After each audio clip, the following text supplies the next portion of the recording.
Chapters in My Life by Frederick Taylor Gates. Narrated for Lissel. Summary. 1.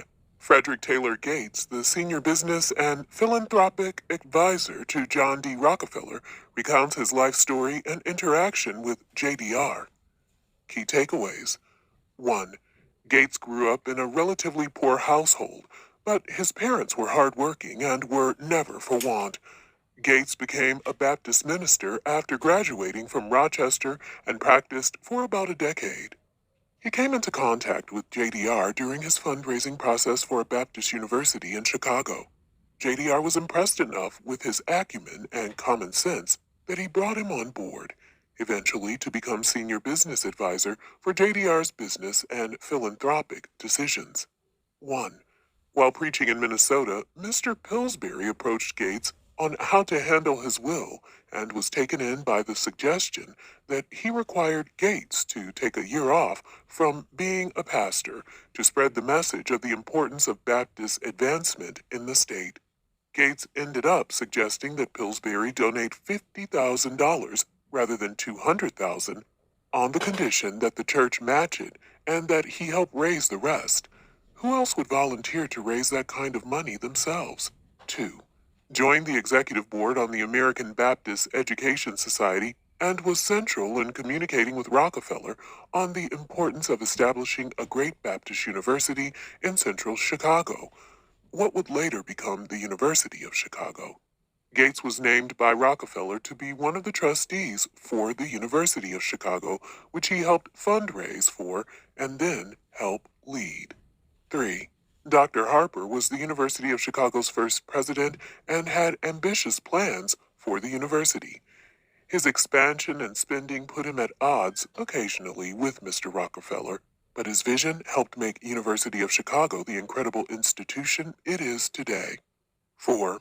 Gates soon after moved to New York to help with Rockefeller's other benevolences, and it was at this point that he turned away from the ministry. Gates helped to direct Rockefeller's fund and then lead and manage these companies, trusts, or philanthropic organizations. Gates steered Rockefeller's donations towards the principles of scientific giving and eventually laying aside retail, giving to individuals and local charities, and fully entering wholesale philanthropy to approved public agencies. Gates had little business experience, but Rockefeller trusted that he would learn and put him in that position because Gates had a great store of common sense. Gates responds by saying that his excuse is valid in its implication that common sense, diligently applied, is usually the best possible solvent of difficult business problems. Gates helped Rockefeller sell out of many poor investments, which a syndicate of old friends and acquaintances had looped Rockefeller into, but ended up being reckless. 1. In his study of one of Rockefeller's mining investments in Colorado, my self-distrust proved my salvation. I would not rely at all on any examination of mine if these consolidated gold properties were what they were represented to be. They would be well known. They ought to be well known throughout Colorado. There must be men in Denver itself who knew of them. I could and would find out what experienced and reliable men in Colorado knew of these mines. He would come to find that Rockefeller's investment was in a complete fraud with no gold by conversing with these fluent miners and engineers. 2. This was too much for Rockefeller, and it was then JDR invited Gates to be the independent agent in charge of both his philanthropic and personal investing decisions. 2. On children and parenting. 1. Never underestimate the impression something can have on a young child. The years of early childhood usually fix the character and destiny of the man. 2. It is a mistake to think children need to be harshly rebuked. To raise gentlemen and women, one must treat them in childhood with courtesy. 3. The parent can force an apparent but wholly deceptive victory by fear, for no victory is complete that does not carry the child's reason and conscience. The victory of intelligent voluntary repentance. 4. Children should be taught to pray for what they crave and always in their own words, or else the prayer rings hollow. Spent his entire adult life trying to erase his early religious training as he found it painful and stamped out his natural desire to do good. It is ideals lovingly cherished, not terrors, that educate the conscience and create character.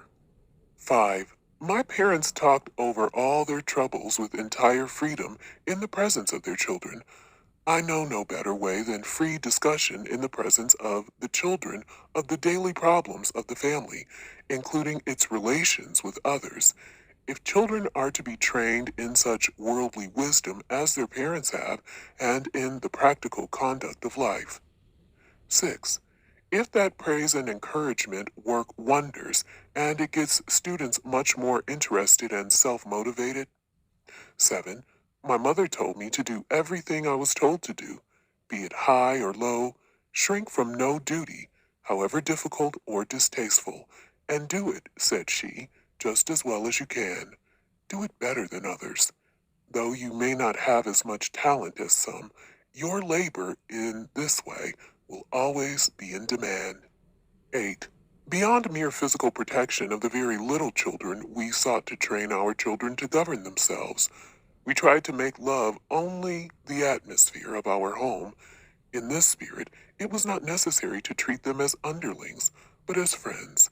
We advised, persuaded, encouraged, commended, rewarded them, but we sought never to command or forbid. The last word of all counsel was, such is our advice and our wish, but make your own decision.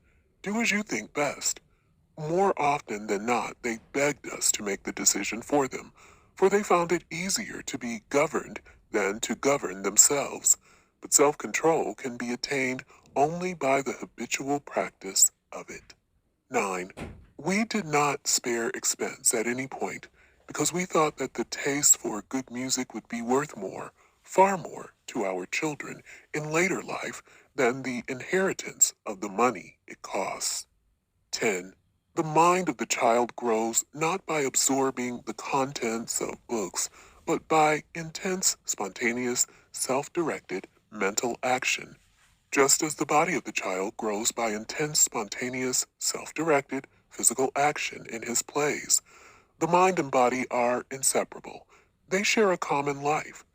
We supplemented the schools with twice as much self-directed work and play outside the school hours. We made it a rule to provide at home all the tools and all the chemical, physical, and electrical equipment, apparatus, and material that our children wanted. We had given a minor place only to the study of books, but had kept our children busy 16 hours per day in self-chosen spontaneous activity as intense as possible and furnished with all needed facilities and tools. 3. On business and philanthropy. 1. Every step a man takes in capacity to work and to do better work will bring him into a higher plane, a plane in which there will be fewer competitors, greater demand, and higher rewards. 2. I knew, of course, that no man becomes fitted for a new position of importance and responsibility except by months or years of experience in the position itself, and that in the process of becoming fitted there must be errors, embarrassments, and chagrins. 3. Worked for a Mr. Smith who was Scrooge-like, but Gates stood up for what he believed was right and earned this man's trust.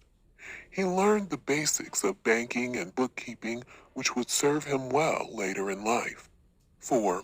You need to be educated enough so that you can bring your ideas down to the point that common people can understand them. 5. No man ever made such advancement in culture who did not early in life learn to save the minutes. Benjamin Franklin said, "Time is money." To you, time is more than money. It is mental culture.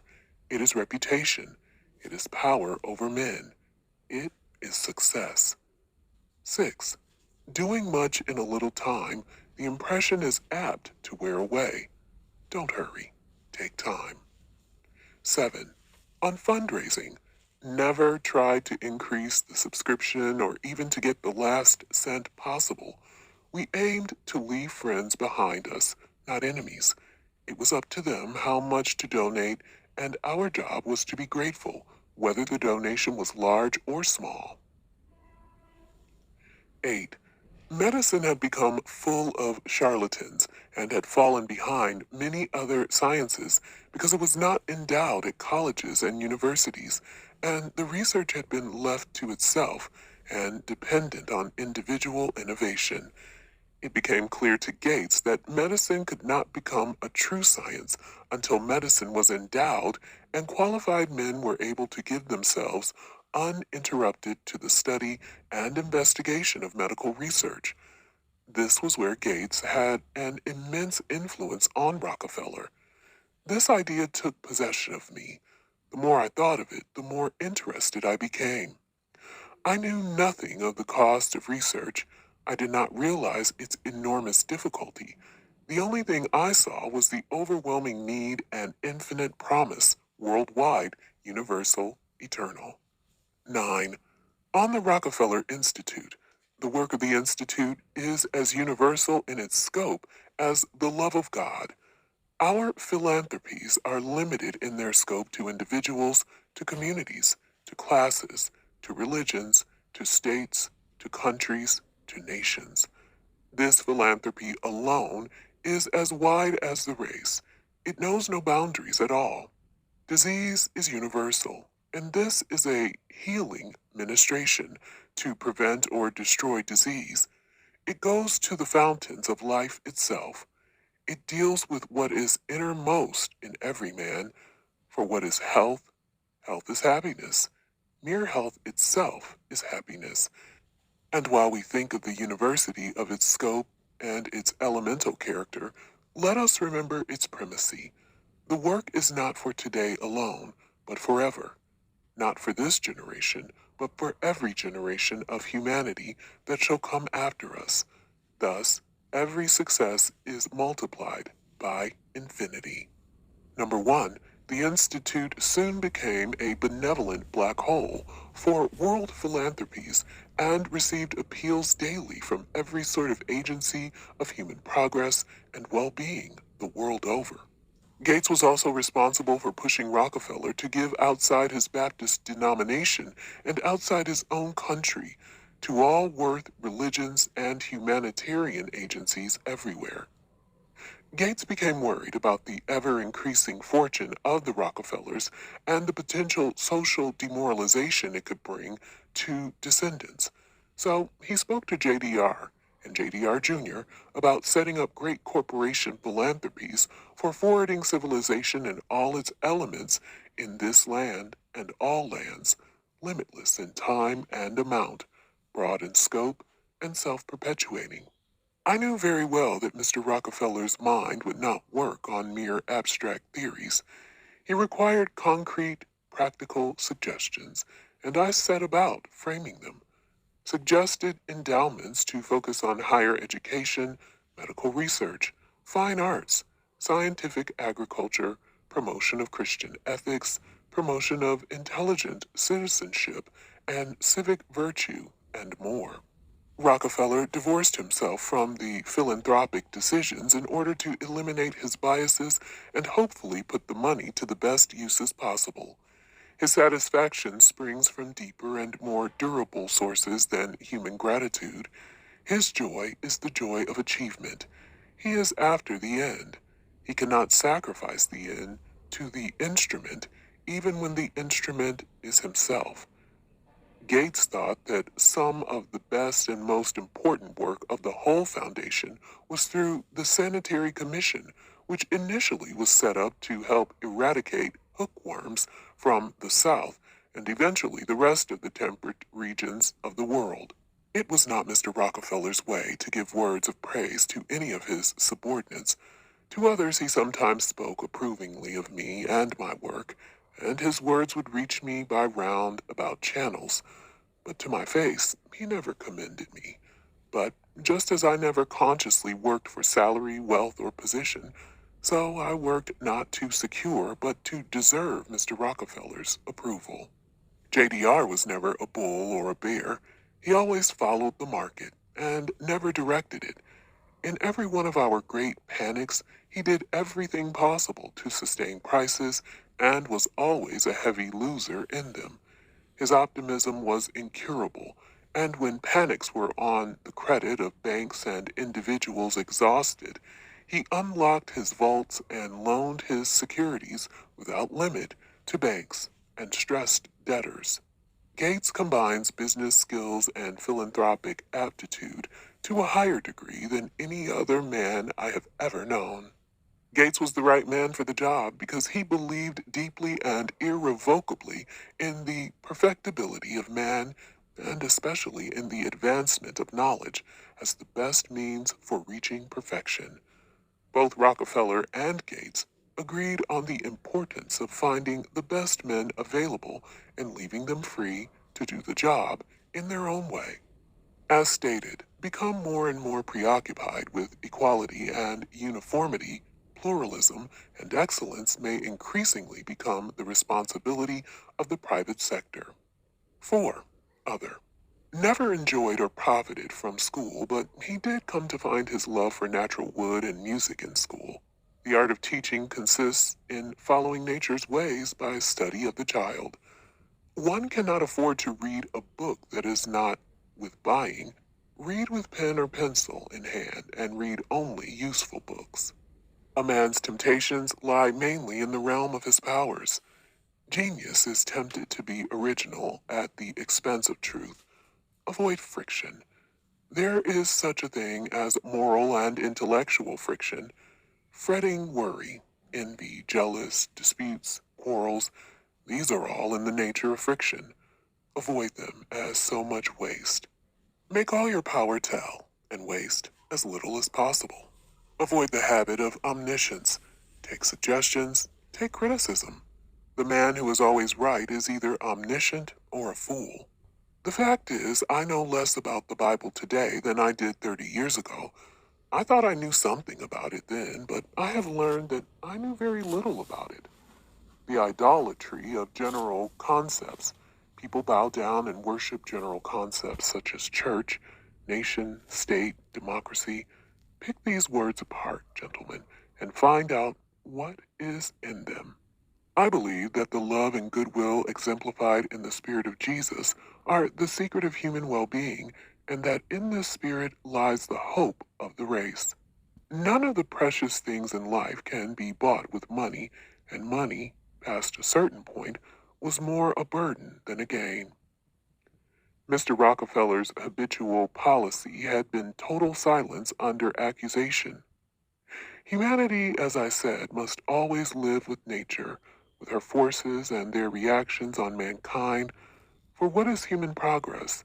Ultimately, it is this, just this, and nothing else, an ever closer approach to the facts, the laws, the forces of nature, considered of course in its largest meaning.